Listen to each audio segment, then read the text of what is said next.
time, once again, for Gaming with Max Von Puppet. That's me. So, as you can see, today we're going to be finishing out my Dungeons & Dragons 5th Edition Core Rulebook series. I'm specifying Core Rulebook because, there might be some other books that'll come out later that I'll want to talk about, but in the meantime, these are the 3 core rulebooks you're going to need. I started off with the Player's Handbook, moved on to the Dungeon Master's Guide, and now we're going to talk about the Monster Manual. Of course, I started off this series with the starter box set, which, while I highly recommend, isn't necessary to have to play the game. You do need, at the very minimum, the Player's Handbook. If you're going to be a Dungeon Master's Guide, you're also going to want the Monster Manual and the Dungeon Master's Guide, of course.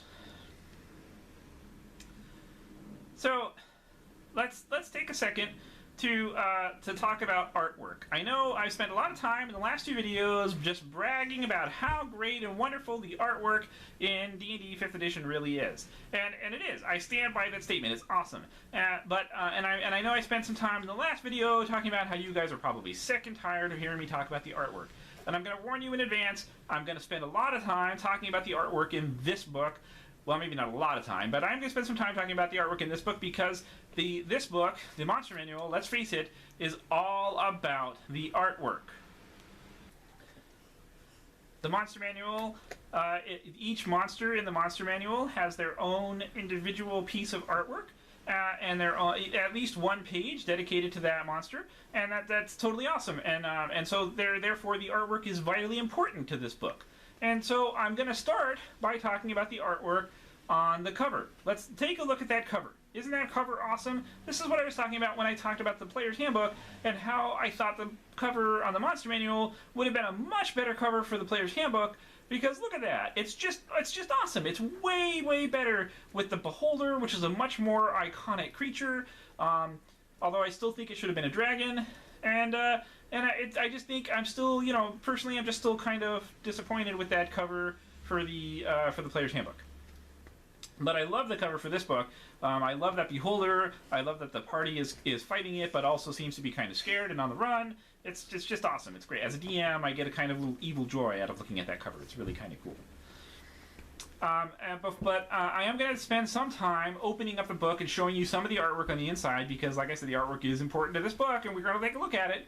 But before we do, let's take a little bit to talk about the book itself. So, the book is like the other 2 books. This one is well organized. The monsters are, of course, in alphabetical order, but there's also an index in the back that lists them alphabetically, so that's cool. And then each individual monster, like I said before, they get at least a page dedicated to that monster. Some of them have more than 1 page, but most of them have at least one. They have at least 1 page. So no monster gets a half a page. They all get a whole page dedicated to themselves.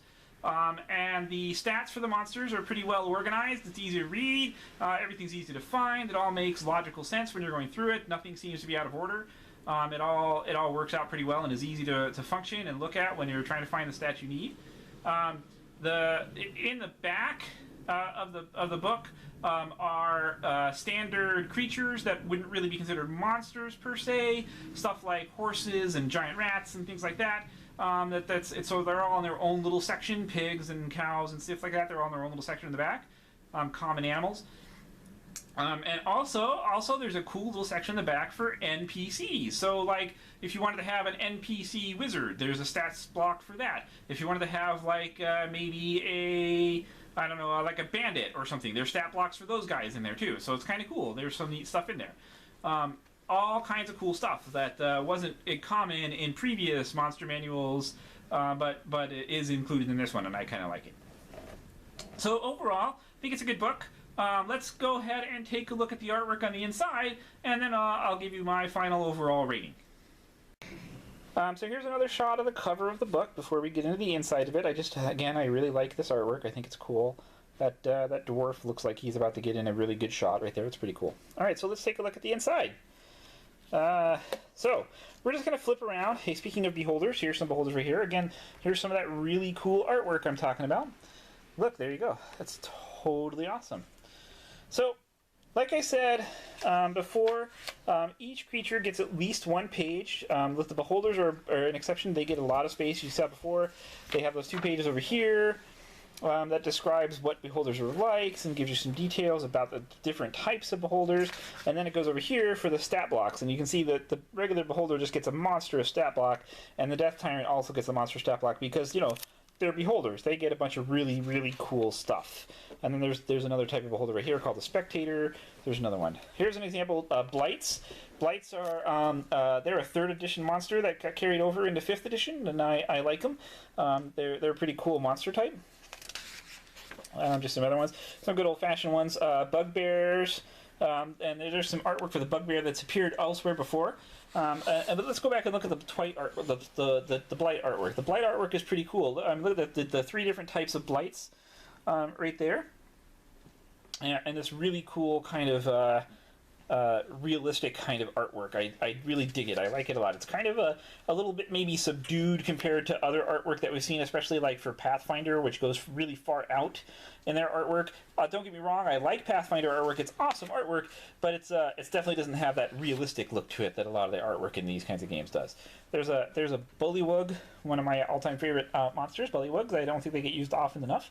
Boulets, or Bullet, however you want to pronounce that. Cool monster right there, the land shark. There's the Kotal, the Kautal. I'm never really sure how to pronounce that, really, to be honest with you. An awesome monster. Demons. Demons, like I said before, demons are in here. Maybe I didn't say it before, I don't know. Demons are in here, devils are also in here, and celestials are in here too, but celestials are called angels in this book. A little disappointed in that change myself. I liked them being called celestials. I think celestials was more generic of a term. But, you know, I can live with angels. I just wish they had kept the term celestial. I just liked the term better. Again, you can see stat blocks. They give, you know, the monsters have an entry that gives a good background description, and then you get this awesome artwork for each monster. Each individual monster gets their own artwork, and then there's stat blocks. And it's pretty cool. So, like, the demon section here, we're in the demon. Let me go back up. See, you can see lots of information on demons. Demons. With this really cool piece of artwork here, like depicting maybe one of the planes that the demons live on, and then a bunch of information about the demons themselves, and it's just really, really awesome. Bunches and bunches of cool stuff. And like I said, you know, they've included a lot of. I'm saying like I said a lot. I don't know if I did or not, to be honest with you. But they've included a lot of really cool information, a lot of really cool monsters. Here's some dragons. There's the red, Big Red. There he is, Big Red. That's him. The awesome dragon. One of my favorites. The white dragon. Awesome artwork all around. Dragon turtle. I love this picture of the dragon turtle, maybe munching on the back of a boat. It's kind of cool. They included a lot of really cool monsters, some of which, none of the monsters I think are really new. This is the section on genies, which includes things like Marids and Ifrits, and this guy, the Tao, is like the Earth Genie. It ain't nothing really new, I think. I think all the monsters in here, I don't think anything was uniquely 5th edition monsters as of yet. But a lot of old monsters, and they included a lot of monsters that haven't been seen for a really long time. I'm actually heading towards one right now.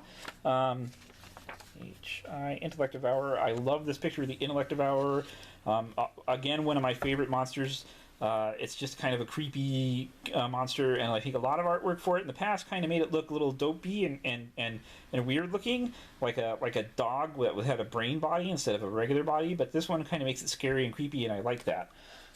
Oh, artwork-wise, let's talk about the Modrons. Modrons. So we're into the Modrons. Modrons has this kind of. Here we are into some kind of cartoony artwork, like a different style of artwork, but totally fitting for the Modrons. For those of you who don't know, Modrons are a celestial, an outer planes creature that lives on the plane of law. They're all about law, so they're all shapes. They're all very particular shapes. So triangles, squares, circles. This guy over here is a square. I mean, a box, like a perfect, like what do you call those? I don't know what that guy is. He's kind of he's a pentadrone, I guess. So he's kind of, I guess he's supposed to be pentagonal, but he's not really. But kind of cartoony artwork for them, but still really cool looking artwork. And in fact, makes me wish I could play a Modron as a player character. I mean, like, how funny would it be to play this guy, the square guy right here? How funny would that be? That would be kind of funny. I think Modrons, the artwork for the Modrons is just really cool. I like it a lot. Here we are, the Flumph. This is an old monster that I don't think has been in a monster manual of any sort for a long, long time, and they brought it back for 5th edition, and I, for one, could not be happier.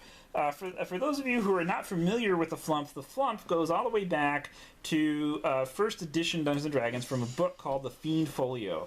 And they were kind of this weird little tentacle creature that you can see right there. They just they floated, they had tentacles, they were lawful good, they're still lawful good. You can see in their stat block right here, they're lawful good. They're lawful good creatures that roam the Underdark. So they're like Underdark creatures that are actually good guys, but they're like weird Underdark creatures. They're not humanoid in any way, shape, or form, and they're just bizarre and strange, and nobody really quite knew what to do with them. They're just weird little creatures. But there were some of us, myself included, that just loved them. We were just huge fans of the Flumph because they were so weird and strange, and they were just great. I loved them, and I thought it was kind of cool that they threw them in here, and that's kind of neat. So let's flip to the back so you can see. Check out this piece of artwork right here. That's the water weird, and that is just some really, really nice artwork. It's just really, really nice, and all of the artwork in the book lives up to this quality. It's just super high quality. So here's the section with the regular animals. Here's where we get into the stuff where these are just stat blocks. You're not going to get like one-page descriptions for each one of these, and not all of these get individual artwork. But like these aren't really monsters. They're just like regular standard animals, but I still think it's cool that they include stat blocks for them in there. And then there's there's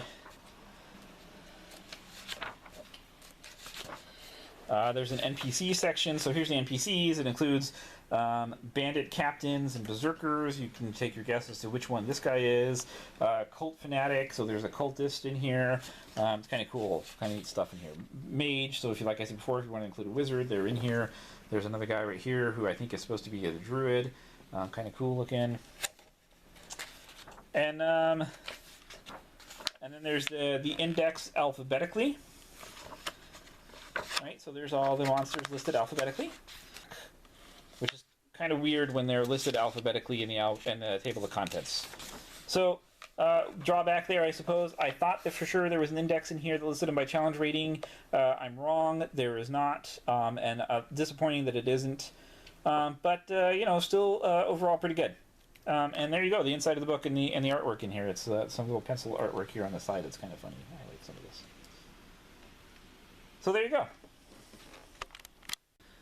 Okay, so that's the inside of the book. Awesome artwork, like I said, some really cool stuff. I was particularly happy with the Flumph. I thought that was kind of cool that they threw that in there. Neat little old school touchback. But overall, I think it's a really good book. Well worth having in your collection. It is also $50 like the other two books are, which I'm agreeing with might be a little bit pricey. It's a little bit higher than other books of its kind for similar RPGs, especially when you consider for other RPGs, you usually are only paying $40 for one book. $50 for 3 books is a lot of money. But you can pick it up online for a little bit cheaper through places like Amazon or Barnes & Noble online or stuff like that. Although I always recommend that you go to your friendly local game store and buy it from them if you can. But I understand because $50 for 3 books is a lot of money. But totally highly recommend it. Completely awesome book. Check it out. Worth getting to complete your D&D collection. Sorry about that. Had a bit of a camera malfunction, but we're back. And just in time for me to say goodbye. So that's it for today's video. I'll see you next time, and keep on gaming.